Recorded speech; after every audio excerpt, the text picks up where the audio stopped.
Maybe तुम introduce करना चाहोगी, do you want me to start and then? Uh, मैं अगर प्लीज आप शुरू कीजिए और पहले थोड़ा अगर आप अपने संस्था के बारे में एक इंट्रोडक्शन दें, आप अपने बारे में एक इंट्रोडक्शन दें और फिर हम टॉपिक की ओर जा सकते मेरा नाम कशीना है और मैं प्रेरणा संस्था के साथ पिछले लगभग 9 साल से जुड़ी हुई हूँ। अम, प्रेरणा संस्था की एक्चुअल में शुरुआत हुई थी 1980s में।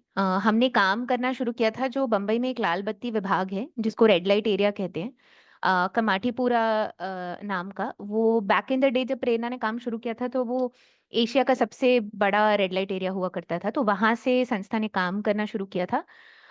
ऑब्जेक्टिव काम शुरू करने का ये था कि महिलाओं और बालकों को की सुरक्षा कैसे देखी जा सकती है जब वो इस ऐसी जगह पर रहते हैं जहां उनके साथ यौन शोषण होने की संभावना सबसे ज्यादा होती है, तो उनके प्रोटेक्शन को लेकर किस तरीके से काम किया जा सकता है। और अलग अलग प्रोग्राम्स की शुरुआत की वहीं से संस्था ने।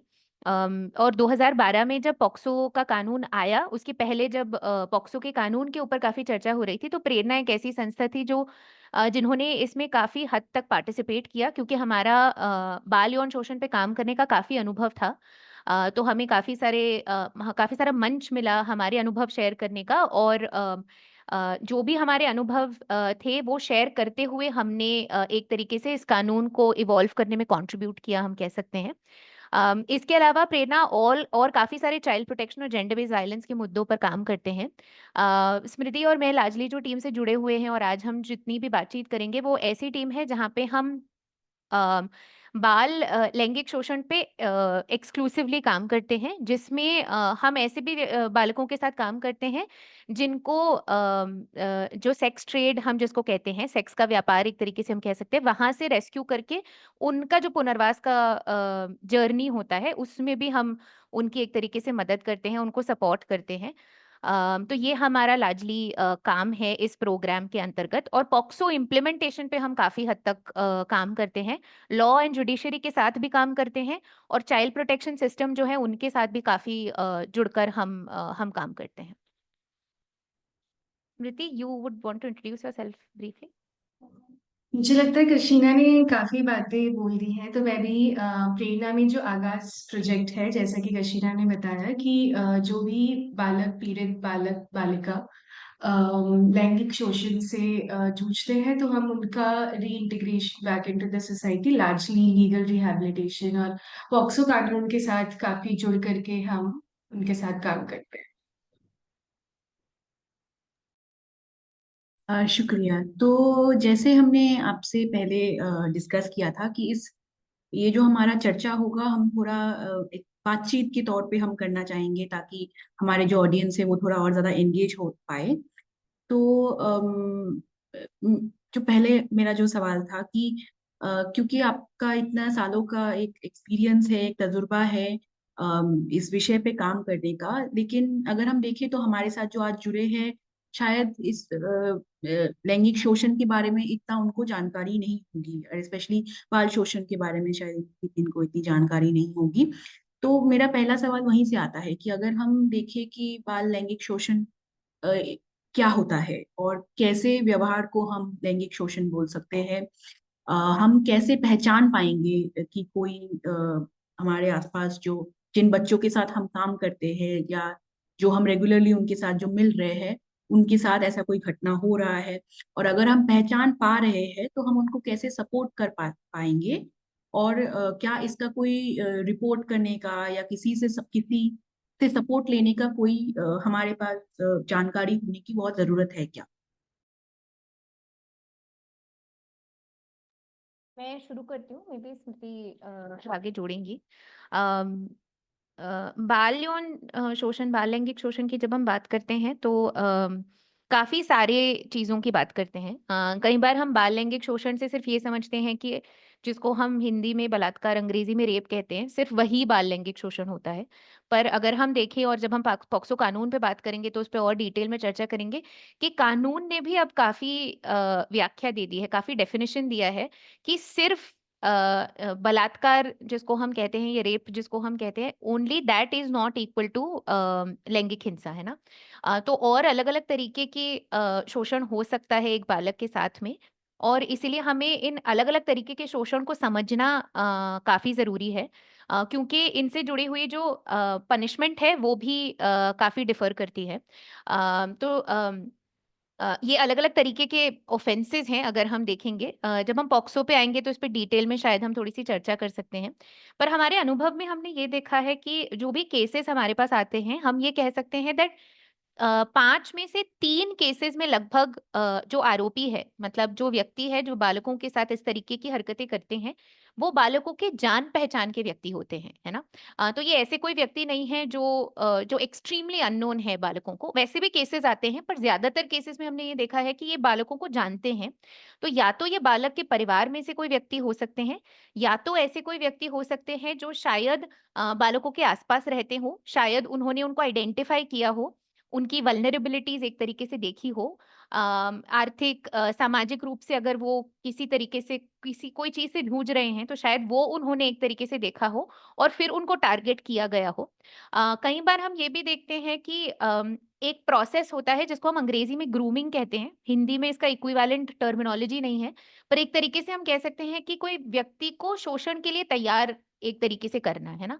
तो कई बार हम ऐसा भी देखते हैं कि अगर कोई व्यक्ति ने एक बालक को आइडेंटिफाई किया है या टारगेट किया है कि इस बालक को अगर टारगेट किया है, अगर हम एक तरीके से कहेंगे, तो उस बालक के साथ यौन हिंसा, लैंगिक हिंसा होने के पहले कई बार वो एक रिलेशनशिप ऑफ ट्रस्ट डेवलप करने की, विश्वास का एक रिश्ता बनाने की कोशिश करते हैं।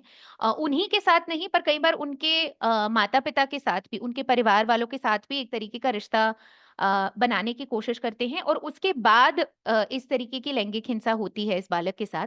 इसका ऑब्जेक्टिव ये भी है कि इस तरीके का रिश्ता जब हम बालक के साथ बनाते हैं, तो हमारी संस्कृति, हमारे कल्चर के हिसाब से हम अडल्ट्स को एक तरीके से रिस्पेक्ट करते हैं और एक तरीके से, एक नज़रिए से देखने लगते हैं। तो फिर ये समझना कि ये व्यक्ति हमारे साथ कुछ गलत कर सकता है, ये बालक के लिए भी मुश्किल है, और एक्सेप्ट करके, एक्नॉलेज करके किसी के पास ये जानकारी ले जाना भी उतना ही मुश्किल हो जाता है, राइट?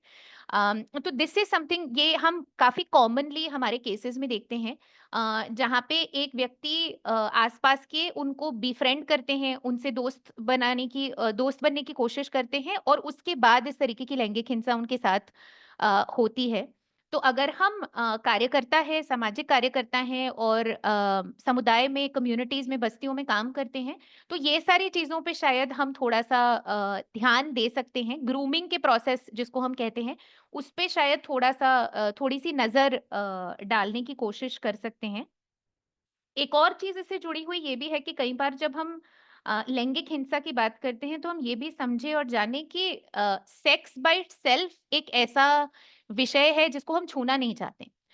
ये सिर्फ बालकों के कॉन्टेक्स्ट में नहीं है, पर अडल्ट के कॉन्टेक्स्ट में भी है ना? हम कई बार सेक्स को लेकर बात करना सुरक्षित महसूस करते ही नहीं हैं। सेक्स हो गया, या सेक्सुअल एंड रिप्रोडक्टिव हेल्थ भी जब हम कहते हैं, या सेक्सुअलिटी भी हम कहते हैं, तो इन मामलों में, इन मुद्दों पे हम बात करना, चर्चा करना बिल्कुल भी सेफ नहीं समझते हैं। ऐसे टॉपिक्स को हम टिपिकली अवे ही रखते हैं, दूर ही रखते हैं, इन बातों पे चर्चा होती ही नहीं है।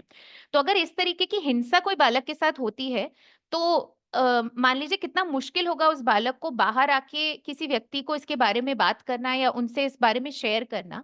तो ये भी हमने टिपिकली देखा है, व्हिच इज़ व्हाई काफ़ी सारे केसेज़ में हमने ये देखा है कि बालकों के साथ इस तरीके की घटना घटती रहती है, और वो बाहर आने में भी काफ़ी समय लगता है। तो बहुत कम केसेज़ में ऐसा होता है, स्पेशली जब आरोपी कोई जानने वाला व्यक्ति है, तो बहुत कम केसेज़ में ऐसा होगा कि पहली बार में ऐसा हिंसा होगी और वो सामने आ जाएगी। कई बार ये हिंसा कई समय तक चलती रहती है, और उसके बाद ही एक तरीके से हम देखते हैं कि ये बाहर आती है, डिस्क्लोज़ होती है, किसी के साथ शेयर होती है। हम रिपोर्टिंग मैकेनिज़्म्स वगैरह के बारे में भी थोड़ी देर में बात करेंगे। बट स्मृति, आप इसमें कुछ जोड़ना चाहोगे इन टर्म्स ऑफ कौन से लक्षण पे हमें ध्यान देना चाहिए?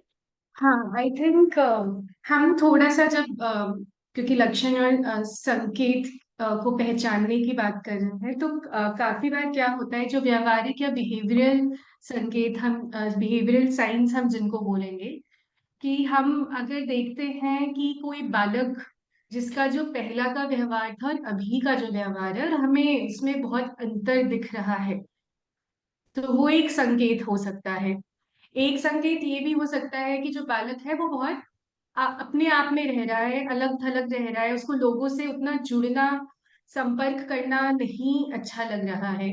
ये होता है, कभी कभार वो बहुत गुस्सैल भी हो जाते हैं, बहुत उनको गुस्सा आता है। कभी कभार उनको लोगों से बहुत डर भी लगता है, वो भी एक कारण है इसकी वजह से वो अपने आप में रह रहे हैं। अलग थोड़ा रहने का अलग थलग रहते हुए हमें दिखते हैं। इसके अलावा शारीरिक संकेत भी होते हैं, जैसे अगर हम देखें कि और हमें लगता है कि बालक के शरीर पे बिना कारण कोई चोट है, जो ना वो बता पा रहे हैं या ना हमें समझ में आए कि ये चोट कैसे लगा है। और अगर उनको चलने बैठने में दिक्कत है, परेशानी है, और निजी अंग के आसपास दर्द या खून आ रहा है, तो ये सब कुछ संकेत हैं जिनको हम पहचान सकते हैं। इसके अलावा अगर बातों के थ्रू भी वो हमें मौखिक तौर पे संकेत दे सकता है। अगर वो हमें बोलते हैं कि अगर उन्हें किसी व्यक्ति के साथ असहज महसूस हो रहा है या कुछ उन्हें किसी चीज़ की संभावना होते हुए लग रही है, तो ये सब भी चीज़ हम थोड़ा समझें और उनकी बातों पे यकीन करें। कभी-कभार अगर हमें अचानक से ऐसा लगता है कि बालक ये इस तरीके का पर्टिकुलर लैंग्वेज क्यों यूज़ कर रहे हैं, जो पहले शायद हमने, अगर हम जानते हैं बालक को और हमें लगता है कि हमने कभी इस तरीके का भाषा उनको प्रयोग करते हुए नहीं देखा है, जो थोड़ा-सा, जिसको अगर हम बोले कि सेक्सुअली अगर अग्रेसिव भाषा है जो यूज़ कर रहे हैं, तो ये सब भी कुछ साइन्स हैं जिनको हम समझ सकते हैं।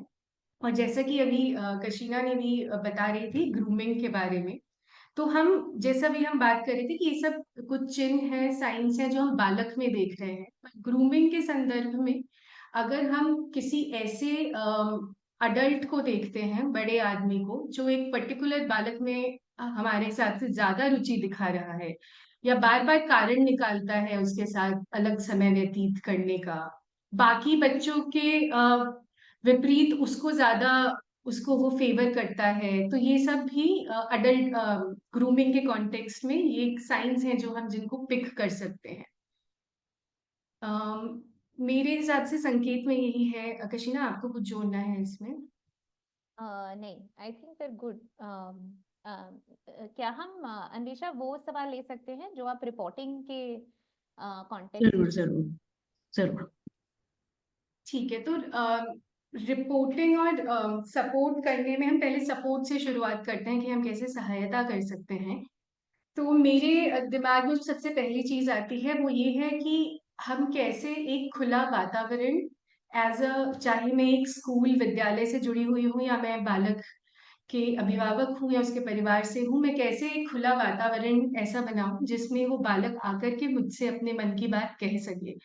और इसलिए बहुत ज़रूरी है कि हम उनको अपनी उनकी भावनाओं के बारे में बात करना सिखाएँ या उनको हम ऐसे-ऐसे मौके दें। ज़रूरी नहीं है कि वो भावनाएँ बहुत ही ऐसे कुछ कठिन या मुश्किल उनके ज़िंदगी में कुछ हुआ है तो ही हम इसके बारे में बात करें। इसकी शुरुआत होनी चाहिए कि हम जब अपने डे टू डे लाइफ़, रोज़मर्रे की ज़िंदगी में अपनी भावनाएँ एक-दूसरे के पास रख पा रहे हैं। तो जब उनके साथ भविष्य में अगर कुछ, मान लीजिए ऐसी हिंसा होती है या कुछ मुश्किल स्थिति में है, तो उसके बारे में बात करना भी उनके लिए फिर सहज हो जाएगा। और इसी के साथ जब वो बात कर रहे हैं, अपनी बात साझा कर रहे हैं, तो हम उनको समय दें। तो ऐसा नहीं है ज़रूरी कि बालक जो हैं, वो एक बार में जो उनके साथ क्या कहते हैं सेक्सुअल असॉल्ट हुआ है, उसके बारे में हम उनसे उम्मीद लेकर के चलें कि वो एक बार में हमें बता देंगे सब कुछ। मुझे लगता है बहुत गलत उम्मीद के साथ हम हैं अगर हम जाते हैं तो। बहुत ज़रूरी है कि हम बालक को उनका समय दें और वो अपने हिसाब से, अपने पेस पे जितनी बात वो बताना चाहते हैं। और जैसे-जैसे, मान लीजिए अगर एग्ज़ाम्पल के तौर पर मैं एक केस वर्कर का लूँ, तो जैसे-जैसे मेरा उनके साथ एक रिश्ता बनता जाएगा और एक बालक का मेरे ऊपर ट्रस्ट भी बनता जाएगा, तो वो अपने हिसाब से मुझे वो बात बताते जाएँगे और साझा करेंगे। तो ये बहुत ज़रूरी है कि हम उनको समय दें कि किसी भी ऐसे हिंसा से जुड़ी हुई बात के बारे में वो हमें बताएँ। उसके बाद फिर हम कभी जब हम उनसे बातचीत कर रहे हैं तो हमें थोड़ी कोशिश करनी चाहिए कि हम अ, क्यों जैसे जो सवाल हैं उनसे परहेज रखें और थोड़े से खुले सवाल माने कि जिसमें उनके पास जवाब देने के लिए बहुत सारा ऑप्शन है। ऐसा नहीं है कि एक ही डायरेक्शन में जवाब देना है, तो अपने हिसाब से वो किसी भी तरीके का जवाब दे सकते हैं। तो अगर मान लीजिए मैं उनसे पूछती हूँ कि आज आप कैसा महसूस कर रहे हैं, तो वो अपने हिसाब से मुझे बताएंगे उनकी जो भी भावना है। और अगर मैं उनसे बोलूँ कि आप ठीक तो हो ना, तो वो पहले से एक सेट कर देता है कि मैं क्या पूछना चाह रही हूँ, तो शायद कुछ बातें वो अपने तक ही सीमित रख ले। तो ये बहुत ज़रूरी है कि हम थोड़े खुले सवाल पूछें उनके साथ जब भी हम बातचीत कर रहे हैं। और हम जब भी बात कर रहे हैं तो हमें बहुत इस बात का ध्यान रखना है कि हम कोई भी ऐसी भाषा या शब्द ना प्रयोग करें, चाहे मेरा अपना व्यक्तिगत विचार उस चीज़ के ऊपर मैं अलग चाहे मानती हूँ, मेरा शायद मेरा अलग विचार हो उस चीज़ के बारे में, बट अगर सामने वाला बालक मुझे आकर के कोई चीज़ बता रहा है तो मैं समझूँ उनको और ऐसा उसको बिल्कुल ना प्रतीत होने दूँ कि उनके ऊपर अ, मैं कुछ आलोचना मेरे बॉडी लैंग्वेज से और चाहे मेरे शब्दों के थ्रू मैं कुछ आलोचना कर रही हूँ या कोई जजमेंट उनके ऊपर लाने की कोशिश कर रही हूँ। तो एक वो नॉन जजमेंटल अप्रोच हम यूज़ करें अपने बॉडी लैंग्वेज में भी और अपने शब्दों में भी बहुत ज़रूरी है और साथ ही फोन के दिन वो तुमको जो पहले भी बात ओके और साथ ही हम जब भी बात कर रहे हैं और कोई भी डिस्क्लोजर हो रहा है, बालक हमें बताते हैं, तो हम इंश्योर करें, सुनिश्चित करें कि उस बात की हम गोपनीयता बनाए रखें। अम, तो ये चीज़ें हैं। इसके अलावा तो ये थोड़ी चीज़ें थी जो मैं सोच पा रही थी जब हम बात करते हैं कि हम कैसे एक खुला संवाद या खुली बातचीत करें बालक के साथ। इसके अलावा सपोर्ट में मैं ये भी सोच सकती हूँ कि बच्चों को सुरक्षित और असुरक्षित स्पर्श के बारे में बताना। उनको मालूम होना चाहिए कि वो अपने शरीर के अंगों को पहचाने और उनको ठीक से शब्दों में बयाँ कर पाए। इसके साथ वो उनके जीवन में भरोसेमंद व्यक्ति कौन है, वो उनको पहचानना आना चाहिए और उनका चुनाव करना भी आना चाहिए। साथ ही में जैसे सबकी सीमाएँ होती हैं, जो अक्सर हमें इंडियन कॉन्टेक्स्ट में ख़ास करके कि संबंधों में, रिश्तों में बाउंड्रीज़ भी होता है, इसके बारे में नहीं बताया जाता है। तो बालकों को भी उस चीज़ के बारे में बताना कि आप अपनी सीमाएँ पहले कैसे खुद समझिए कि आपकी सीमाएँ क्या हैं और फिर आप उन्हें क्या कहते हैं, कैसे बना सकते हैं। तो ये चीज़ें हैं जो हम और उनकी सहायता के लिए कर सकते हैं। अगर हम स्कूल से जुड़े हुए हैं तो फिर जो भी लोकल आस-पास में कोई एनजीओज़ या और ऑर्गेनाइजेशंस हैं, तो उनके साथ मिलकर के बालकों के उम्र के हिसाब से या फिर अगर हम बालकों के परिवार के साथ भी अगर ये सेशंस कर रहे हैं, तो उस हिसाब से हम इन सब के ऊपर सेशंस प्लान कर सकते हैं, ताकि जानकारी जाए और हम टीचर्स को भी साथ में इन सब के बारे में जानकारी टाइम टू टाइम सेशंस उनके साथ भी होते रहने चाहिए। और इसके बाद फिर है कि जब हम बात कर रहे थे पहले कि बालकों को कि वो भरोसेमंद व्यक्ति उनके जीवन में कौन है, उनका चुनाव वो करें। उसी से जुड़ा हुआ एक ये भी है कि उनके पास विकल्प होना चाहिए कि विकल्प लोगों का होना चाहिए जिसमें से वो चुनाव कर पाएँ कि मुझे किसके पास जाकर के अपनी बात रखनी है और बात रखने के साथ-साथ कि मैं उस आदमी तक पहुँच भी पाऊँ। ऐसा नहीं है कि वो आदमी मेरे लिए बहुत इनएक्सेसिबल है, तो उस आदमी तक मेरी पहुँच होनी चाहिए। तो वो हमें बालकों को एक विकल्प भी देना बहुत ज़रूरी है। इसके साथ ही हम स्कूल में सोशल वर्कर रखें, काउंसलर्स रखें, टाइम टू टाइम जैसे कि हमने कहा कि हम अवेयरनेस सेशंस करें, हम पॉक्सो जैसे कानून, juvenile justice act, child marriage हो गया, इन सब के बारे में भी बातचीत करते रहें और अवेयरनेस सेशंस वगैरह करते रहें। तो ये कुछ चीज़ें थी जो मैं सोच सकती थी जब हम बात कर रहे हैं कि हम बालकों को कैसे सपोर्ट कर सकते हैं। जी। शुक्रिया श्रुति और कशीना। आई थिंक जो अभी आपने बताया तो वो काफी ऑप्शन है हमारे पास। थोड़ा समझ में आया हमें कि अगर हम ऐसे किसी बच्चे को पहचानते हैं और ऐसे कुछ साइन उनमें हम ढूंढ पा रहे हैं तो हम क्या क्या कर सकते हैं। दूसरी तो मैं आती हूँ कि अगर फॉर एग्जांपल हमारे साथ जो आज जुड़े हुए हैं वो ज्यादातर सामाजिक कार्यकर्ता है जो कम्युनिटी में जाके काम करते हैं। और अगर काम कर और फिर हम काफी टाइम हम एडोलेसेंट लड़कियों के साथ किशोरों के साथ भी काम करते हैं। तो अगर हमें और हम ग्रुप्स में काम करते हैं तो अगर हम ऐसे कोई ग्रुप में जुड़े हुए हैं जहाँ पे हमें ऐसे कोई बच्चा दिखे या एडोलेसेंट गर्ल या बॉय दिखे जो ऐसे कुछ कुछ बर्ताव या ऐसा कर रहे हैं, अलग अलग रह रहे हैं जिससे हमें शक है कि शायद उनके साथ ऐसा कुछ हो रहा होगा बट हम श्योर नहीं हैं। अ, तो हमें क्या करना चाहिए? क्या हमें उनके साथ बातचीत करनी चाहिए या क्या करना चाहिए, वो थोड़ा प्रोसेस अगर हम बता सके। और जब हमें पक्का पता है या हमें संदेश है, संको हो रहा है कि हमें कि शायद इस बच्चे के साथ कुछ ऐसी घटना घट रही है तो हम इसको फिर रिपोर्ट कैसे कर सकते Kriti, you want to take this? You या आई थिंक रिपोर्ट में ये है कि अक्सर अगर हम देखें कि जब बालक जाकर के हिंसा से जुड़ी हुई बात अगर साझा करते भी हैं किसी अडल्ट के साथ, तो अक्सर या तो मान लीजिए उनके दोस्त होंगे, परिवार के कोई व्यक्ति हो सकते हैं, अ, कोई पड़ोस का आदमी हो सकता है जिनके साथ वो करते हैं, पर वो बात वहीं तक ना रुके और वो एक औपचारिक रिपोर्टिंग तक में तब्दील हो। इसके लिए जो कानून है, पॉक्सो कानून, उसमें है कि आप special juvenile police, local police, child line और चाइल्ड वेलफेयर कमेटी है जहां पे जाकर के आप क्या कहते हैं, आपको सूचना देनी है इसके बारे में। तो रिपोर्टिंग में ये है। अ- अगर जो बालक है वो ऐसे परिवार में है जहाँ पे जो आरोपी है वो भी उसी परिवार से है, तो जो भी व्यक्ति जिसके पास इसकी जानकारी है उनको भी तुरंत जाकर के, जो चाइल्ड वेलफेयर कमिटीज है, हमने बात की स्पेशल जुवेनाइल पुलिस यूनिट, उनको जाकर के भी उनको तुरंत सूचना देनी चाहिए।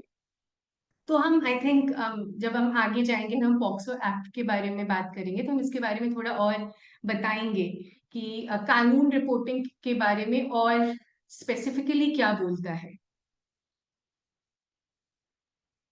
मैं ना इसमें एक चीज बस और जोड़ना चाहूंगी जो आप पहले सवाल पूछ रहे थे अन्वेषा कि डिस्क्लोजर को लेके जो आप हैं ना? अगर थोड़ा आप जोर से बोल सके क्योंकि थोड़ा हाँ। जो डिस्क्लोजर के बारे में आप पहले सवाल पूछ रहे थे ना कि अगर मानो हमें एहसास होता है या ऐसे थोड़े साइंस और इंडिकेटर्स हमारे ध्यान में आते हैं जहां हमें लगता है कि शायद कोई बालक के साथ किसी तरीके की हिंसा हुई होगी, तो उसको हम उस दौरान हम क्या कर सकते हैं। तो एक तो ये है कि जो हमने पहले थोड़ा सा स्मृति ने बताया था कि हमें कोशिश करनी है कि हम बालक को इस तरीके का माहौल दें कि वो खुद से आके अगर इन चीज़ों के बारे में बात करना चाहते हैं तो करें। जब हम सेफ अनसेफ, जो सुरक्षित असुरक्षित स्पर्श हैं, इन चीज़ों के बारे में जब बातचीत करते हैं या यौन हिंसा वगैरह के ऊपर ओरिएंटेशन करते हैं, कई बार हमने ये भी देखा है कि जब हम बालकों के साथ हिंसा, यौन हिंसा, लैंगिक हिंसा की बातें करते हैं तो कई सारे डिस्क्लोजर्स या खुलासे जो हैं वो उसी ट्रेनिंग के दरमियान भी होते हैं, क्योंकि तब तक शायद उनको रियलाइज नहीं होता है कई बच्चों को, and this is also age appropriate है ना। कोई एकदम छोटा बालक है तो शायद उनको तब भी वो एहसास होना कि उनके साथ इस तरीके की हिंसा हुई है वो बहुत मुश्किल होगा। बट अगर कोई 12, 13, 14 साल का बालक है तो शायद उनको, बालक है बालिका है, तो उनको वो रियलाइजेशन शायद उस समय में होगा कि शायद मेरे साथ उस समय में जो हुआ था वो इस तरीके की यौन हिंसा या लैंगिक हिंसा में आ सकता है, तो वो सामने आके शायद कुछ बात आपके साथ शेयर करना चाहें। तो ज्यादातर हमने ये देखा है कि जो, जैसे हमारे पास भी बम्बई और हम थाने, बम्बई के बगल में एक डिस्ट्रिक्ट है, एक जिला है जिसका नाम है थाने। थाने में रूरल और ट्राइबल एरियाज भी है जहाँ के केसेस हमें कई बार रेफर होते हैं।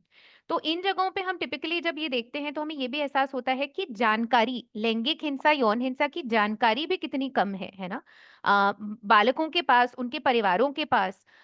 तो ये भी देखना कि क्या उनके पास एप्रोप्रिएट जानकारी है कि वो आपको खुलासा कर सकते हैं। कई बार हमारे पास वो शब्द ही नहीं होते हैं खुलासा करने के लिए, बताने के लिए कि क्या हमारे साथ इस प्रकार की घटना घटी है। छोटे बच्चों के केसेस में तो हम ये अक्सर देखते हैं कि उनको डिस्क्लोज करना ही कितना मुश्किल होता है। मुझे एक वेरी रीसेंट हमारे पास एक केस आया था, उसका मैं उदाहरण यहाँ पे देना चाहूंगी। मेरे हिसाब से 5 या 6 साल की बच्ची थी। उसके साथ लैंगिक हिंसा हुई, यौन हिंसा हुई, और जो आरोपी थे वो भी 16 या 17 साल के एक बालक थे। बेसिकली एक दुकान चलाते थे आगे, और ये जो लड़की थी वो उनकी दुकान में कुछ लेने के लिए गई थी। और काफी समय बाद ये वापस आई और काफी सारा सामान लेकर वापस आई। तो माँ को थोड़ा शक हुआ कि इतना सारा सामान लेकर वापस क्यों आई।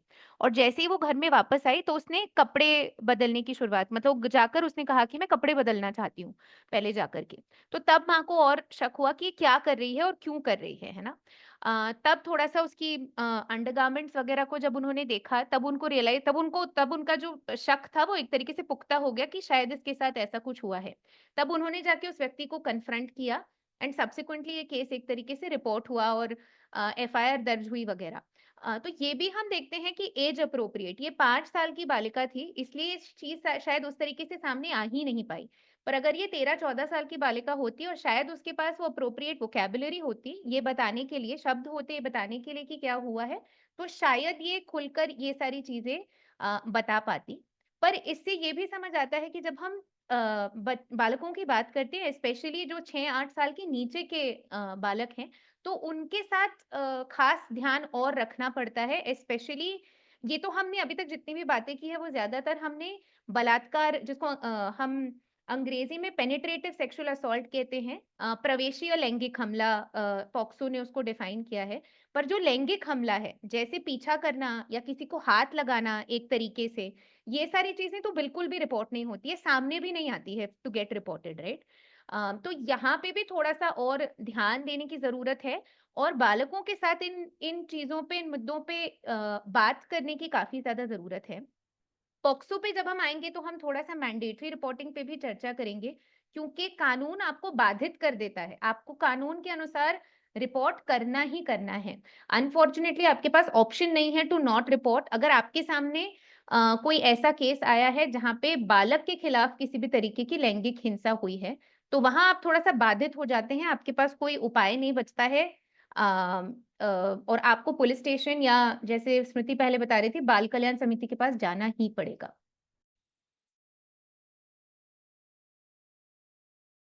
हाँ, मुझे लगता है कि अभी आप अगर थोड़ा पॉक्सो कानून को थोड़ा और खोल के बता सके, और जैसे आप कुछ कुछ लोगों के बारे में बात कर रहे थे, जैसे बाल कल्याण समिति हो गया, या जुवेनाइल पुलिस स्टेशन के ऑफिसर के बारे में हो गया। तो अगर मैं एक सर्टेन डिस्ट्रिक्ट में हूँ उत्तर प्रदेश में, और मैं बहुत एक रिमोट एरिया में मतलब रहती हूँ और जहाँ पे मैं काम करती हूँ, तो एक तो ये जो अलग-अलग जो अधिकारी है वो कहाँ बैठते हैं, वो हमें कहाँ मिलेंगे? क्या वो हर पुलिस स्टेशन में मिलेंगे ऐसे अफसर? या फिर हम कैसे उन तक पहुँच पाएँगे? और अगर हम उन तक पहुँचना चाहते हैं तो फिर हमें क्या कुछ और जानकारी लेके जानी है, कुछ दस्तावेज़ लेके जाना है, या हम उनके पास जस्ट जाके बोल सकते हैं कि हमने जाना है कि हमारे आसपास इस व्यक्ति को ऐसे हुआ है, या इस बच्ची के साथ ऐसा हुआ है, या इस बच्चे के साथ ऐसा हुआ है। तो थोड़ा अगर वो भी आप शेयर कर सके पॉक्सो के साथ साथ। श्योर। तो मैं पॉक्सो से शुरुआत करती हूँ और फिर शायद उसके बाद शायद हम थोड़ा-सा बाल कल्याण समिति और पुलिस पे चर्चा करेंगे। तो पॉक्सो जो कानून है, लैंगिक अपराधों से बालकों का संरक्षण अधिनियम, ये 2012 में आया कानून। 2012 के पहले हम आईपीसी के पास जाते थे अगर इस तरीके की कोई भी घटना बालकों के खिलाफ होती थी। पर अब हमारे पास एक स्पेसिफिक कानून है जिसके अंतर्गत हम, अगर बालकों के साथ किसी भी तरीके का लैंगिक अपराध होता है तो उसको रिपोर्ट करते हैं, जिसको हम पॉक्सो कहते हैं। ये कानून 2012 में आया, और 2019 में इसमें थोड़ा सा पनिशमेंट को लेकर थोड़े से बदलाव आए इस कानून में। इस कानून में अगर हम देखें तो एक मुद्दा जो बहुत क्लियर हो गया है इस कानून में कि हम बालक किसको कहते हैं, है ना। हमारे देश में अलग अलग कानून हैं। चाइल्ड लेबर का एक कानून है जो बालक की कैटेगरी को अलग से समझते हैं। चाइल्ड मैरिज का एक कानून है। हमारा एक इमोरल ट्रैफिक प्रिवेंशन एक्ट है जो मानव तस्करी स्पेसिफिकली जो सेक्स व्यापार के लिए होती है उसको एक तरीके से समझते हैं। पर पॉक्सो में बहुत क्लियरली बता दिया है कि जो भी व्यक्ति 18 साल के कम उम्र के हैं उन सबको हम बालक कहेंगे, इरिस्पेक्टिव ऑफ देयर जेंडर, है ना। उनका जेंडर हम वहां पे नहीं देखेंगे। तो जो भी 18 साल के नीचे के व्यक्ति हैं हम उन सबको बालक समझेंगे, और उनके खिलाफ अगर इस तरीके की हिंसा होती है तो वो पॉक्सो के अंतर्गत रिपोर्ट होगी और आगे बढ़ेगी। अगर हम देखें पॉक्सो पहली बार एक ऐसा कानून आया है जहां पे लैंगिक हिंसा को भी अलग अलग टाइप्स में, प्रकारों में बांटा गया है। इसके पहले इस तरीके का जो व्याख्या है, डेफिनेशन है, वो थी ही नहीं, है ना। तो ये पहली बार हम कह सकते हैं कि इतना डिटेल में हमें समझा है कि हम लैंगिक हिंसा को किस प्रकार से देख सकते हैं और उसके किस क्या क्या प्रकार होते हैं। तो जैसे हम पहले चर्चा कर रहे थे, एक जो प्रकार है जिसको हम रेप या बलात्कार भी कहते हैं, उसको टेक्निकल शब्दों में इस कानून में प्रवेशीय लैंगिक हमला कहा गया है। तो यहाँ पे किसी भी तरीके का पेनिट्रेशन, प्रवेश अगर होता है तो उसको हम इस पर्टिकुलर कैटेगरी में डालते हैं। ये कैटेगरी का ऑफेंस हो गया वो। तो इसमें जो अंग्रेजी में हम जिसको पेनिट्रेटिव सेक्सुअल असॉल्ट कहते हैं, और इसमें हम ओरल सेक्स की कैटेगरी को भी इंक्लूड करते हैं। तो ये दोनों चीजें जो हैं वो प्रवेशीय लैंगिक हमले के अंतर्गत आ गई हैं। इसी के साथ साथ एक लैंगिक हमले का सेक्शन है। लैंगिक हमले में अगर कोई व्यक्ति किसी बालक को गलत तरीके से छूते हैं, उस इंटेंशन से कि वो उनके साथ सेक्स में इंडल्ज करना चाहते हैं, इस इंटेंशन के साथ, इस सोच के साथ अगर बालक को छूते हैं तो उसको हम सेक्सुअल असॉल्ट की कैटेगरी में डालते हैं, जिसको हम लैंगिक हमला कहते हैं। तो उसको एक अलग सेक्शन के अंतर्गत डिफाइन कर दिया गया है। इन दोनों सेक्शंस में एक एग्रीवेटेड फॉर्म ऑफ ऑफेंस है। एग्रीवेटेड फॉर्म ऑफ ऑफेंस या उग्र जिसको हम कह सकते हैं, जो ज्यादा सीरियस है, जो ज्यादा तीव्र है। तो वो किस तरीके के अपराध को देखा गया है? ऐसे अपराध जो ऐसे कोई व्यक्ति करते हैं जिसपे बालक सबसे ज्यादा भरोसा करते हैं। तो माने ऐसे व्यक्ति जो एक्चुअल में बालक की सुरक्षा करने चाहिए थे, अगर वो व्यक्ति बालक के साथ इस तरीके की हिंसा करते हैं तो उसका जो पनिशमेंट है वो काफी ज्यादा हो जाएगा, ज्यादा उसका पनिशमेंट हो जाएगा।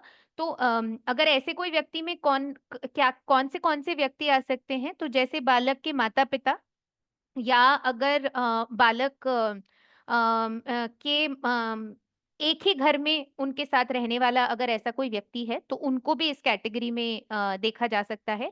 ऐसे कोई व्यक्ति जो बालक की सुरक्षा के लिए जिम्मेदार है, मतलब मानिए बालक एक संस्था में है या एक स्कूल में है और वहां पे जो उनकी सुरक्षा के लिए जिम्मेदार हैं, अगर वो व्यक्ति इनके साथ लैंगिक छल करते हैं तो उस सिचुएशन में भी ये उग्र कैटेगरी में चला जाएगा। इसी के साथ साथ अगर इस लैंगिक हिंसा की वजह से बालक पे एक तरीके का हम कह सकते हैं प्रभाव पड़ा है, मानिए ऐसा हुआ है कि इस लैंगिक हिंसा की वजह से बालक प्रेग्नेंट हो गए या उनको सेक्सुअली ट्रांसमिटेड इन्फेक्शन हो गया, ऐसी कोई चीज अगर उनके साथ होती है तो इस सिचुएशन में भी हम ये कहेंगे कि एक उग्र ऑफेंस है, और इसमें भी जो पनिशमेंट है वो ज्यादा हो जाएगी। तो पहली बार पॉक्सो ने हमारे सामने इस तरीके की सिचुएशन तैयार की है कि अगर ऐसे कोई व्यक्ति उनके साथ इस तरीके का छल करते हैं तो उनके लिए जो सजा है वो ज्यादा होगी as compare to other times. इसी के साथ साथ जो हम अश्लील फोटो वगैरह की बात करते हैं, तो बालकों का इस्तेमाल करके अश्लील फोटोज या वीडियोस बनाना और उसका दुरुपयोग करना, वो भी अब इस कानून में भी एक गुनाह है। तो आईटी के अंदर भी वो गुनाह है, पर इस कानून के अंतर्गत भी अब वो एक तरीके से एक गुनाह है। इसी के साथ साथ स्टॉकिंग, जिसको हम उत्पीड़न कहते हैं, उत्पीड़ना कहते हैं, वो भी हरासमेंट जिसको हम अंग्रेजी में कहते हैं, उसको भी एक ऑफेंस की कैटेगरी में पॉक्सो ने डाला है और उसके लिए भी अलग तरीके की सजा निर्धारित की है। तो जैसे आप देख रहे हैं, पॉक्सो काफी अलग अलग कैटेगरीज में, प्रकार में अपराधों को बांट कर लाया है हमारे सामने, ताकि एग्जैक्टली जैसे बालकों के साथ जो भी तरीके की घटना होती है, उस तरीके की घटना के हिसाब से वो सेक्शंस इस्तेमाल करके सजा निर्धारित की जा सकती है।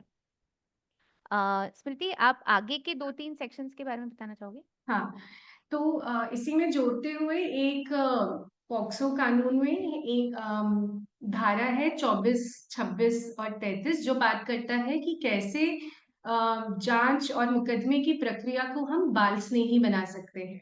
तो बाल स्नेही से हम क्या समझते हैं कि जैसे कि जो बालक है उनका बयान घर पर होगा या फिर जो भी उनकी पसंद की कोई जगह है जहाँ वो आमतौर पर रहते हैं, जहाँ पे उनको सहज महसूस हो। अब जब ये उनका बयान लिया जा रहा है तो ये एक महिला अधिकारी लेंगी और महिला अधिकारी का भी जो रैंक है वो सब इंस्पेक्टर से नीचे नहीं होगा। जब ये अगेन लिया जा रहा है तो जो भी महिला अधिकारी हैं या वो वर्दी में नहीं होंगे, यूनिफॉर्म में नहीं होंगे, क्योंकि ये सारी कुछ चीजें हैं जो बालक को थोड़ा सा असहज डरा सकती हैं। तो इसलिए इनको इंक्लूड किया गया है।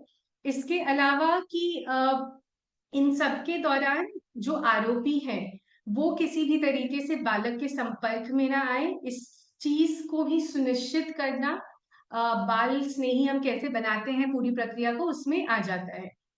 इसके बाद एक धारा है जो बात करती है जब हम जिसके बारे में हमने पहले भी थोड़ी सी चर्चा की कि वो है अनिवार्य रिपोर्टिंग के बारे में, कि आपके पास ऑप्शन नहीं है, तो आपको रिपोर्टिंग करना ही करना है और जो भी नहीं करते हैं इसके बारे में रिपोर्टिंग उनको सजा है। सजा में जिसमें इम्प्रिजनमेंट भी है और फाइन भी है या दोनों भी है। तो एक मैंडेटरी रिपोर्टिंग की बात भी करता है। इसके अलावा है एक बात जो है कैसे हम जो बालक हैं उसकी गोपनीयता और जो उसकी व्यक्तिगत जानकारी है हम उसकी सुरक्षा कैसे करें। तो जो बालक की पहचान से जुड़ी हुई जो भी जानकारी हो गई, जैसे कि उसका नाम हो गया, उसकी उम्र हो गई, वो कहाँ रहता है, उसकी कोई तस्वीर हो गई, स्कूल हो गया, तो उसकी पहचान से ऐसी जुड़ी हुई जो भी बातें हैं, इसका खुलासा किसी भी तरीके से मीडिया में किसी भी फॉर्म में ना आए। इसके बारे में भी जो कानून है बहुत इसके बारे में क्लियर है और बात करता है।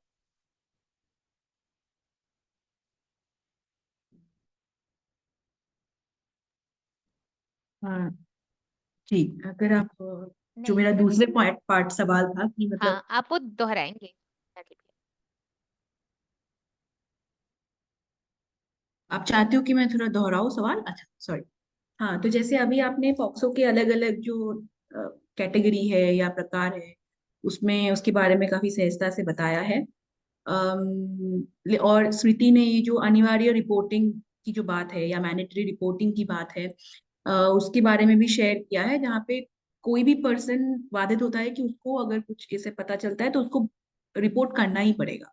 लेकिन आज अगर फॉर एग्जाम्पल मैं एक गांव में बैठी हूँ या मैं किसी शहर में बैठी हूँ, तो मैं कैसे पहचान सकती हूँ कि मेरे आसपास किसको मुझे रिपोर्ट करना है? एक तो वो कहाँ बैठते हैं, उसको हमें क्या चीज का रिपोर्टिंग करना है? क्या हम उनको ये बताएंगे कि हमारे जैसे हम इनको पहचानते हैं तो इनके साथ ऐसा हुआ है, या कैसे हम रिपोर्ट कर सकते हैं? क्या हमें जाके रिपोर्ट करना पड़ेगा या हम चिट्ठी लिख के भी रिपोर्ट कर सकते हैं, या कोई ऑनलाइन भी रिपोर्ट कर सकते हैं? मतलब तो रिपोर्टिंग की क्या प्रक्रिया है? और अगर मैं यहाँ बैठी हूँ, मैं आम इंसान हूँ, शायद मुझे इतना जानकारी नहीं होगा, तो मैं उसको पहचान कैसे पाऊंगी और मैं रिपोर्टिंग के लिए मैं पहुंच कैसे पाऊंगी उन तक?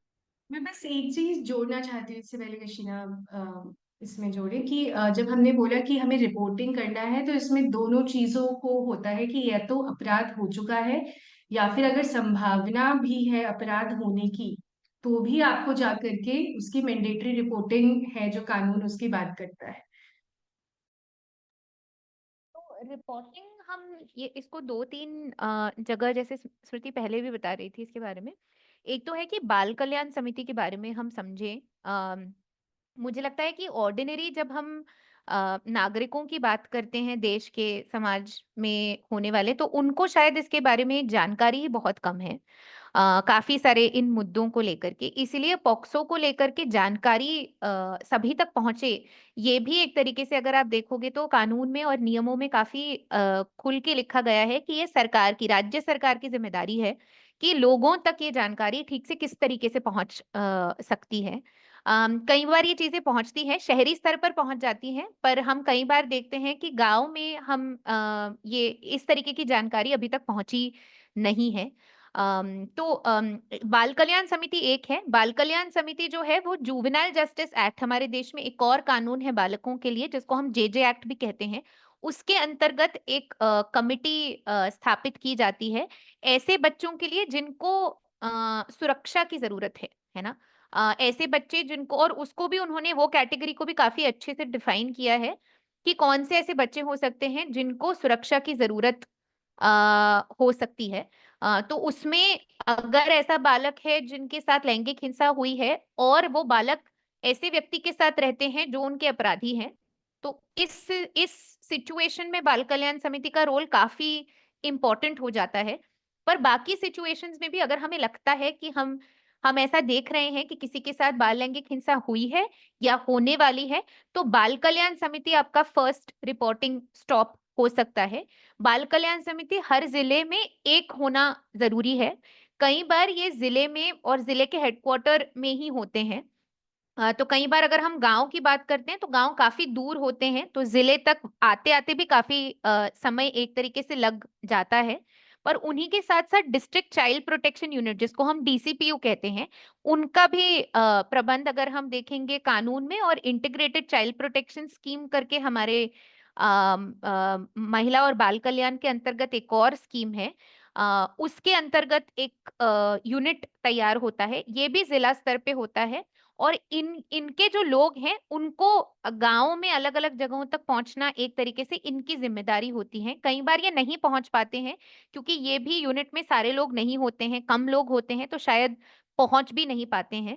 पर ये मैकेनिज़म्स हैं, ये लोग हैं जिनसे हम कॉन्टैक्ट कर सकते हैं और उनके साथ ये साझा कर सकते हैं अगर हमारे पास इस तरीके की जानकारी आती है। हम कई बार जब ट्रेनिंग्स लेते हैं और लोगों के साथ इसके बारे में बातचीत करते हैं, तो हम ये कहते हैं कि अगर हम सामाजिक कार्यकर्ता हैं और हमारे नज़र में ऐसी कोई चीज़ आती है, तो हम लिखित रूप से उसको इन लोगों तक पहुँचाएँ, ताकि हमारे पास एक तरीके से कुछ रहेगा कि हमने उनको ये जानकारी या ये इन्फॉर्मेशन पहुँचाई है। तो रजिस्टर्ड पोस्ट अगर हम कर सकते हैं, तो हमें ये जानकारी तो मिल सकती है कि उन तक वो जानकारी पहुँची है कि नहीं पहुँची है। तो इस तरीके का अगर हम उनके साथ कम्युनिकेशन रख सकते हैं तो अच्छा होगा। तीसरा जो है वो पुलिस है, लोकल पुलिस जिनके यहाँ आप जा सकते हैं।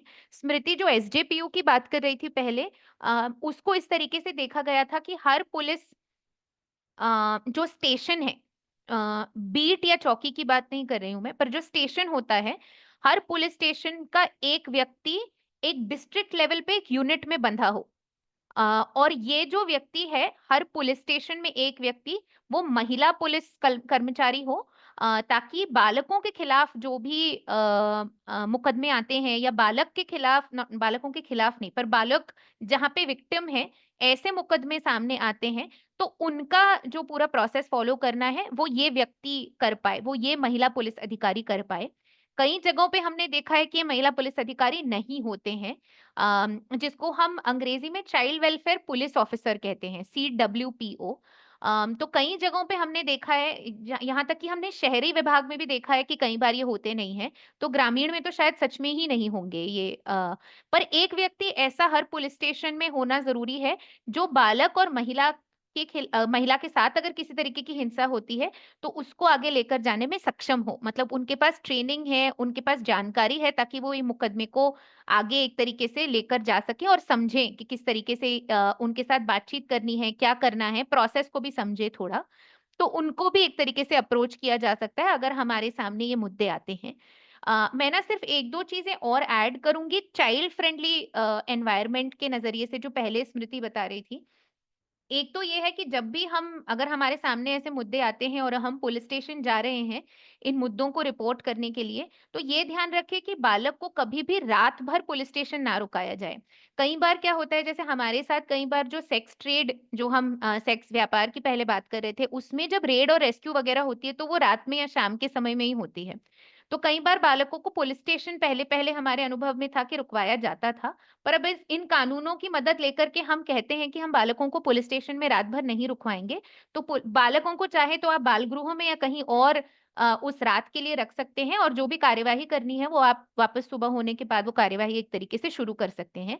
तो लैंगिक हिंसा के केसेज़ में भी हम ये कह सकते हैं कि बालकों को या तो वापस घर जाने दें या तो उनको एक ऐसी जगह रखें जहाँ वो सुरक्षित महसूस करें और सुबह में कार्यवाही फिर से एक तरीके से शुरू कर सकते हैं।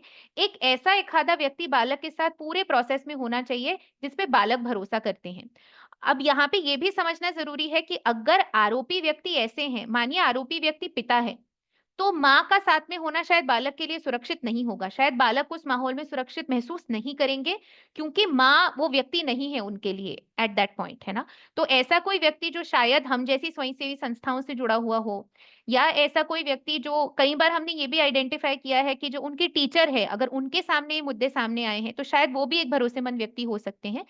तो ऐसे व्यक्ति की जाँच करना और ऐसे व्यक्ति का उनके साथ हर समय मौजूद रहना भी एक तरीके से ज़रूरी बन जाता है। आगे के प्रोसेस में भी जब कोर्ट वग़ैरह में भी प्रोसेस आगे चलता है, तो ये व्यक्ति को उनके साथ अगर हम रख सकें पूरे समय तक, तो ये भी केस के लिए भी हमने देखा है काफ़ी लाभदायक होता है, बालक के लिए भी ये कई हद तक लाभदायक होता है। शुक्रिया तशीना। आई थिंक ये बहुत एक आपने एक पूरा ओवरव्यू दिया हमें, तो काफी सारा इंफॉर्मेशन था। तो मैं अभी थोड़ा चाहूंगी कि हम समय का ध्यान रखते हुए कि अगर किसी के पास कोई सवाल है या किसी पॉइंट पे अगर आपको और थोड़ा क्लैरिटी चाहिए, जानकारी चाहिए, तो हम ये खुला मंच अभी यूज कर सकते हैं। कोई भी अगर चाहे कोई सवाल पूछने हमारे साथ है तो वो अनम्यूट करके पूछ सकते गुड इवनिंग मैम, मेरा नाम मोनिका आर्या है और मैं झारखंड से हूँ। हम भी डीसीपीओ के साथ मिलके स्कूल्स में ये प्रोग्राम करते हैं बच्चों के लिए। और मतलब जो बालक के विरुद्ध जो हिंसा होती है उनकी उनके ऊपर हम जागरूकता प्रोग्राम करते हैं स्कूल्स में। और हमने अभी पूरे खूंटी डिस्ट्रिक्ट के सभी मतलब 6 ब्लॉक्स के सभी स्कूल्स में लगभग 500 स्कूल्स हमने कंप्लीट किए हैं। और इसमें जैसे एक मुद्दा भी मैडम भी बता रही कि पहुंचे कैसे, है ना, जैसे शहरों में भी दिक्कत होती है। पहले तो ये मुद्दा ही बहुत सेंसिटिव है, बच्चे बताते नहीं, पेरेंट भी थोड़े डरे से रहते हैं, फिर डिस्ट्रिक्ट तक पहुंचना मुश्किल है। तो जो एक नंबर है 1098, मुझे लगता है उस पे अच्छा रिस्पॉन्स मिलता है। और वहां पर जो कंसर्न कमेटी होती है हमारे यहाँ पर, मैंने जो देखा, जैसे हमारे यहाँ चाइल्ड वेलफेयर कमेटी है, या यहाँ पर डालसा करके झालसा करके जो दो एक चलते हैं हमारे यहाँ पर, जो अधिवक्ता भी मतलब वहां पर मदद करते हैं, तो वो तुरंत ही पहुंचते हैं, मतलब ऑन कॉल पहुंच जाते हैं पूरी टीम। मतलब एक एक अगर कॉल भी कोई कर देता है तो कॉल पे भी सहायता उपलब्ध हो जाती है। बिल्कुल मोनिका जी, आई थिंक थैंक यू आपने वो रिमाइंड किया हमें। 1098 का जो नंबर है चाइल्ड हेल्पलाइन का, वो भी काफ़ी मददगार है। ऐसी जगहों पे जहाँ पे हमें लगता है कि पुलिस स्टेशन नहीं जाया जा सकता है या बाल कल्याण समिति तक पहुँचना भी हमारे लिए मुश्किल है, तो इस नंबर पे भी फ़ोन करके बालक के लिए इमीडिएट सपोर्ट जुटाने की एक कोशिश एक तरीके से की जा सकती है।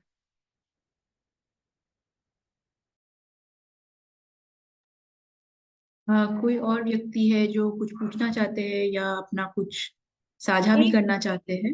हाँ, एक प्रश्न पूछना था मैम कि मतलब क्या ये जो ये ऐसे मुद्दे क्या क्या स्कूल के सिलेबस में भी ये ऐड किए गए हैं क्या कहीं पर? जो मतलब बालक हिंसा के विरुद्ध जितने भी जो आज हम डिस्कस कर रहे हैं तमाम तरीके के मुद्दे, तो क्या इनको स्कूल सिलेबस में भी डाला गया है? मेरी जानकारी में तो सरकारी स्कूल और हमारी जो स्कूलें जहाँ हम ज्यादातर लोग जाते हैं, वहां पे हमने इन मुद्दों को आते हुए नहीं देखा है। इसलिए कई बार कई स्वयंसेवी संस्थाएं इस तरीके के मुद्दों पर जागरूकता फैलाने का काम आज कर रहे हैं, क्योंकि ये जानकारी वहां तक पहुंच ही नहीं पाई है और हमें पता है कि ये जानकारी वहां तक पहुंचना कितना जरूरी है। पर अगर हम बड़ी स्कूलें देखें, इंटरनेशनल स्कूलें वगैरह, तो वहां पे तो ये चर्चाएं काफी उम्र से और एज अप्रोप्रिएट तरीके से शुरू हो ही जाती है। पर कई सारी संस्थाएं जो इन मुद्दों पर काम करते आ रहे हैं कुछ सालों से, वो कोशिश कर रहे हैं कि एक तरीके से क्या हम स्कूल के करिकुलम में इसको मिला सकते हैं क्या, ताकि पहले से ही बालकों को जब वो स्कूल में होते हैं तो इस तरीके की जानकारी करिकुलम के द्वारा ही मिल पाए। पर अभी तक हमने एटलीस्ट कहीं पे सुना नहीं है कि इसको स्कूल के करिकुलम में इंक्लूड कर दिया गया हो। हाँ, एक्चुअली आज ही मेरी किसी से मतलब डीसीपीओ सर से ही बात हो रही थी, तो वो भी डिस्कस कर रहे थे कि शायद उन्होंने कहीं सुना है कि स्कूल के कैरिकुलम में डाल दिया गया है। तो आप लोग मतलब कोइंसिडेंटली आज इतना अच्छा प्रोग्राम शाम में ही हो गया, तो मुझे लगा आपसे ही पूछ लेते हैं। Thank you ma'am.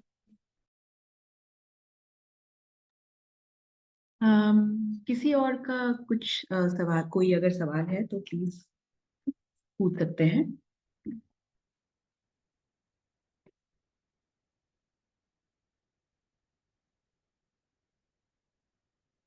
Okay, I think अभी तो कोई सवाल नहीं है, तो बस मेरा मतलब एज अ लास्ट क्वेश्चन मैं थोड़ा पूछना चाहूंगी कि मेरा अम, हेलो। हाँ सुनीता प्लीज। मेरा एक सवाल तो नहीं है, बट एक क्योंकि बहुत लोग बोल नहीं रहे हैं, बट एक सिचुएशन है जिसके बारे में थोड़ा सा बात करना चाहती हूँ, शायद वो लोगों के काम आएगा। अ, एक होता है कि जो हम पॉक्सो में देखते हैं कि जो प्यार के रिश्ते होते हैं उनमें अगर बिलो 18 है, और तो ये क्योंकि हम एडोलसन और यूथ के साथ काम करते हैं, तो ये एक बहुत चैलेंज हम सबके साथ आता है। इवन फील्ड जो हमारे फील्ड स्टाफ के लोग हैं, वो शायद ये चीज को बहुत फेस करते हैं, बट किसी ने इसको नहीं रखा। तो ये सवाल तो नहीं है, ये हम सबको पता है कि एक्ट है, हम ये जाएगा ही जाएगा, बट इसको कैसे हैंडल करें, क्योंकि ये थोड़ा एक चीज है कि कभी कभी फील्ड स्टाफ भी उसे हैंडल नहीं कर पाते हैं, बहुत डिलेमा रहता है। प्रतीक। अम, इसमें हैंडल अगर मैं अपने अनुभव से बताऊं तो हम इसमें ये देखते हैं कि हम जो बालक हैं हम उनको अगेन हम बताते हैं कि कानून क्या कहता है, कानून में क्या चीज लिखी हुई है, और दोबारा से इस स्थिति या परिस्थिति में बचने के नजरिए से हम क्या चीजें कर सकते हैं। तो हम अपने काम में एज अ केस वर्कर्स ये कुछ चीजें जो है जो करते हैं या मुझे ना एक चीज और यहाँ पे लगती है, सुनीता, थैंक यू ये लाने के लिए। कई बार हमारा अप्रोच कई बार ये रहता है कि अगर हमारे पास 1 घंटा रहता है तो हम कभी इस मुद्दे पे बात नहीं करते हैं, क्योंकि ये मुद्दा अगर हम छेड़े तो घंटों बात कर सकते हैं। स्पेशली जिन्होंने एक्चुअल में अनुभव किया है वो जानते हैं कितना मुश्किल है इससे इसको फेस करना, इसके आगे बढ़ना। तो हमने अपनी संस्था के अंतर्गत अगर हम देखें तो हमने इसको इस तरीके से देखा है कि देखिए, ये मैटर्स, ये जो इस तरीके के मैटर्स हैं वो रिपोर्ट होते हैं। और हम क्योंकि बाल कल्याण समिति के साथ काफी क्लोजली, काफी जुड़कर हम बाल कल्याण समिति के साथ काम करते हैं, और हमारे जो भी केसेस हैं वो बाल कल्याण समिति के थ्रू ही हमें दिए जाते हैं, हमें मिलते हैं बेसिकली। तो जब हम बाल कल्याण समिति के साथ काम करते हैं तो हम उनके साथ ये चर्चा करने की कोशिश करते हैं कि हम इस तरीके के केसेस में लीगल सपोर्ट नहीं देना चाहते हैं बालक को, क्योंकि हमारा ये अनुभव रहा है कि इन केसेस में लीगल सपोर्ट देने का कोई मतलब नहीं होता है।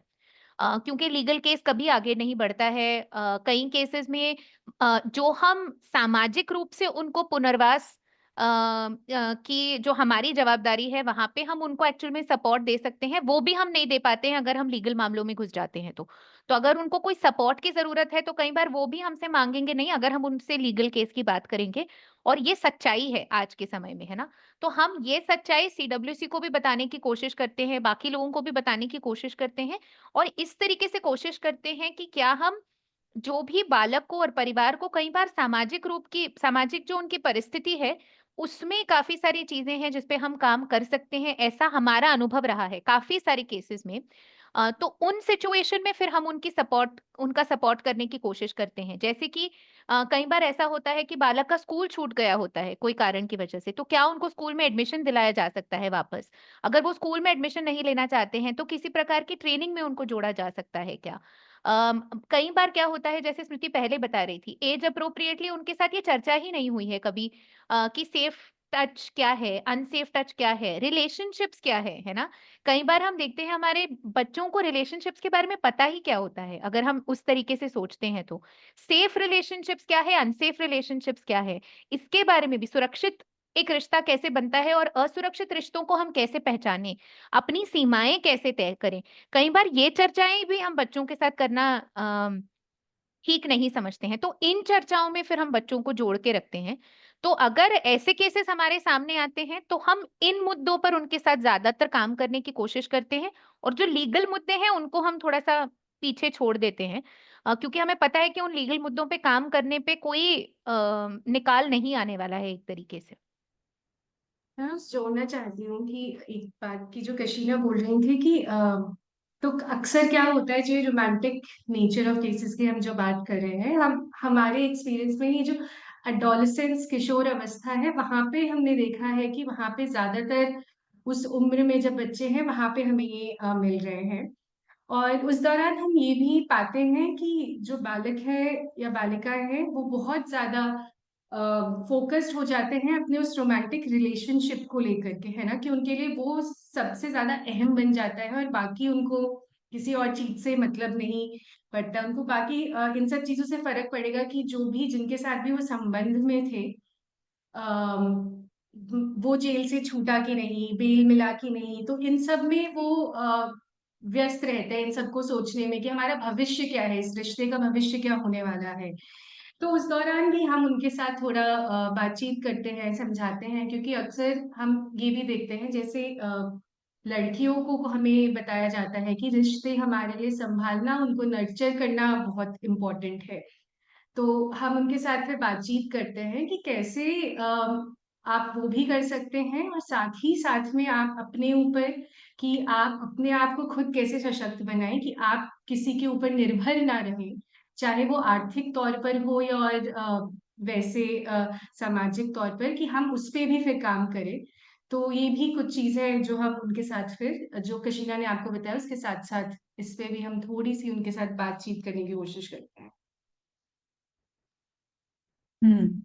आई थिंक जो एक पॉइंट आपका सवाल आंसर तो मच अप्रिशिएटेड, बट एक जो पॉइंट आई थिंक जो सुनीता भी ये कहना चाह रही है कि हम जो अपने फील्ड एरियाज में देखते हैं कि काफी जो 16-17 के एज में अगर कंसेंशुअल मतलब सहमति के साथ भी अगर कोई रिश्ता अ, बन रहा है कि जहाँ पे 18 से पहले या शादी से पहले लड़की लड़कियां एक दूसरे के साथ शारीरिक संबंध बना रहे हैं, रिश्ते में जा रहे हैं, और फिर घर वालों को अगर पता चल जाता है कि और उनकी मर्जी से ये नहीं है, तो वो अक्सर पॉक्सो का इस्तेमाल करते हैं इस रिश्ते को दबाने के लिए, या फिर लड़के के खिलाफ स्पेशली कोई कार्यवाही करने के लिए।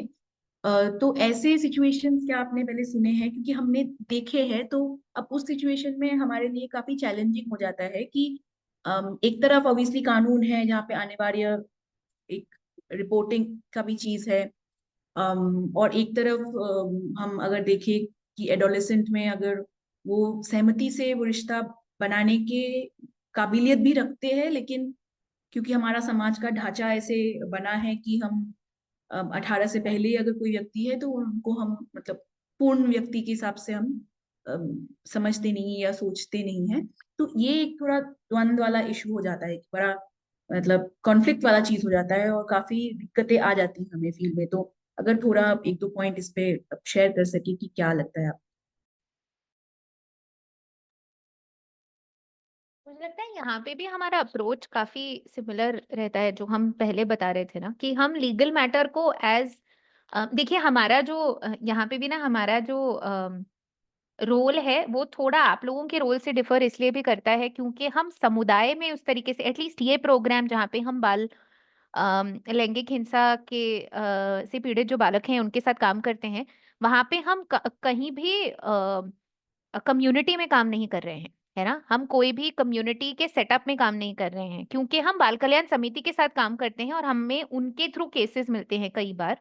तो उस सिचुएशन में हमारा स्टैंड काफी क्लियर होता है कि उन केसेस में हम लीगल फॉलो अप करते ही नहीं है। मतलब अगर पॉक्सो, क्योंकि हमारे पास केसेस कई बार जब आते हैं तो पॉक्सो एफआईआर हो चुका होता है, एफआईआर हो जाने के बाद हमारे पास एक तरीके से केसेस आते हैं और हम इंटरनली ये चर्चा करते हैं कि हम उन केसेस को किस तरीके से लेना चाहते हैं। क्या हम चाहते हैं कि हम उन पे साल भर 2 साल भर का फॉलो अप रखें जहां पे हम उनके सामाजिक पुनर्वास पे ज्यादातर फोकस करके काम कर सकते हैं, या हमें ऐसा केस लेना है जहां पे हम चाहते हैं कि हम कोर्ट में उनके साथ खड़े रहें जब भी उनका केस आगे बढ़ रहा है ना। तो ये निर्णय हम एक तरीके से इंटरनली ले सकते हैं और फिर हम उस तरीके से बाल कल्याण समिति को कम्युनिकेट करने की कोशिश करते हैं। बाल कल्याण समिति हमेशा माने ऐसा जरूरी भी नहीं होता है हमारे केसेस में, कई बार वो मानते हैं, कई बार वो नहीं मानते हैं और उनको जिस तरीके के ऑर्डर्स इशू करने होते हैं तो वो लेते हैं हम। कई बार हमने देखा है कि 16-17 उम्र की अगर बालिका है और इस तरीके के केसेस अगर रिपोर्ट होते भी हैं, तो हमने कई बार देखा है कि जो बालिका खुद है वो ही लीगल केस में आगे साथ नहीं देते हैं। तो हमारे बोलने से पहले ही वो निर्णय ले लेते हैं कि उनको इस केस में, लीगल केस को आगे नहीं लेकर जाना है। और कई बार जब तक कि लीगल केस एक्चुअल में आगे बढ़ता है, एटलीस्ट बम्बई में और थाने में तो हमने ये स्पेसिफिकली देखा है कि बालिका तब तक 18 साल के ऊपर की हो चुकी होती है। कई सारे केसेस में तो हमने ये देखा है कि वो जाकर शादी भी कर लेते हैं, है ना। ये हो जाने के बाद वो शादी भी कर लेते हैं क्योंकि उनकी उम्र भी उतनी हो गई है जहाँ पे वो शादी एक तरीके से लीगली कर सकते हैं। तो ये जो रूट है, नेचुरल रूट, हम उसको लेने देते हैं। हम कहीं पे भी उनको अपने जो सोच है या अपनी समझ है उसके हिसाब से आगे बढ़ने में मजबूर नहीं करते हैं। हम उनको कानून समझाते हैं, पर जैसे स्मृति भी पहले बता रही थी कि कानून ये कहता है, कानूनी रूप से आपकी ये जवाबदारी है, कानूनी रूप से आपके ये अधिकार भी है, ये भी समझ लीजिए आप। अब आप एक अडल्ट व्यक्ति है तो आपकी क्या क्या जिम्मेदारी है, हाँ, ये भी आपको एक तरीके से समझना जरूरी है। और बालक के रूप में आपकी क्या क्या अधिकार थे वो भी आपको समझना जरूरी है। तो ये क्लैरिटी हम देने में उनकी मदद करते हैं। कई बार हमने ये भी देखा है कि लीगल प्रोसेस जो है, और पॉक्सो के रिलेशनशिप में तो ये काफी देखा गया है कि जो लीगल मैटर्स स्पेसिफिकली होते हैं उसकी जानकारी ही कितनी कम होती है ना। कई बार हमें पता ही क्या है कि बेल क्या है, और हमारे जो बालक होते हैं अगर उनके साथ लैंगिक हिंसा भी हुई है, इन केसेस में भी अदरवाइज ऑल्सो, कि बेल क्या है। कई बार बेल मिलने पे उनको लगता है कि वो बरी हो गए, मतलब अब केस खत्म हो गया है। तो उनको कितनी क्लैरिटी है कि बेल का प्रोसेस क्या है ना। उनको कितनी क्लैरिटी है कि जब ट्रायल शुरू होगा और आप कोर्ट में एक तरीके का बयान देंगे तो उसका परिणाम क्या हो सकता है। तो ये भी जानकारी उनको देना पूरे पूरे कि ऐसा होगा अगर आप ये करोगे तो, ऐसा होगा अगर आप ये करोगे तो। और फिर बाद में निर्णय उन पर छोड़ना, उनको जिस तरीके से चीजें आके लेकर जानी है वो उनका डिसीजन है। और वो डिसीजन हम एक तरीके से उन पे छोड़ देते हैं, दैट दे कैन डिसाइड कि अब वो आगे इसको किस डायरेक्शन में लेकर जाना चाहते हैं। बहुत बहुत शुक्रिया। आई थिंक हमें थोड़ा समय का ध्यान देते हुए हम अभी और सवाल नहीं जाएंगे और चर्चा नहीं करेंगे। लेकिन मैं बहुत बहुत शुक्रिया करना चाहती हूँ कशीना और स्मृति का कि बहुत संक्षिप्त, बहुत कम समय में, बहुत संक्षिप्त में आपने एक समरी दिया बाल लैंगिक हिंसा के बारे में, पॉक्सो अधिनियम के बारे में। हम सभी जानते हैं और हम भी मानते भी है कि कोई भी कानून या उसके पीछे के तरह तरह के धाराएं जानने की में बहुत समय लग जाता है, और जान के उसको समझ के उस पे एक्शन लेने में भी काफी समय लग जाता है। लेकिन बहुत बहुत शुक्रिया आप दोनों का कि आप लोगों ने इतने सहज तरह से हमें समझाने की कोशिश किया है। एंड आज हम इसी बात पे हम आज का वेबिनार समाप्त करना चाहेंगे। कशीना, स्मृति, अगर आपको कुछ एंड में कुछ अगर कहना है तो आप कह सकते हैं। मैम, एक्चुअली इसमें हाथ मतलब हैंड्स अप करने का ऑप्शन नहीं आ रहा है, इसलिए मैं बीच में ही बोल रही हूँ। एक्चुअली ये जो मुद्दे अभी मैम ने बताए और आप लोगों ने बताए, तो हमारी संस्था भी कुछ इस मुद्दे पे भी काम कर रही है। तो हमें मॉड्यूल बनाने के लिए और आगे और अपनी समझ को विकसित करने के लिए अगर आप लोगों से जुड़ना हो, मतलब हम थोड़ा और एक्सपेंड करना चाहते हैं। लेकिन आज जैसी जानकारी आप लोगों से मिली तो लग रहा है कि नहीं, थोड़ा और इस पे कुछ पढ़ने को मिले, कुछ समझ हमारी भी बढ़े, आगे हम और कैसे अच्छा काम कर सकते हैं। तो आप लोगों से कैसे जुड़ सकते हैं, प्लीज ये थोड़ा बताइए। मैं स्मृति और मेरे दोनों के ईमेल आईडीज मोनिका जी चैट बॉक्स में डाल रही हूँ, तो आप हमें ईमेल कर सकते हैं। और जी मैम। हमारे पास एक्चुअल में काफी इंटरेस्टिंग मटेरियल है।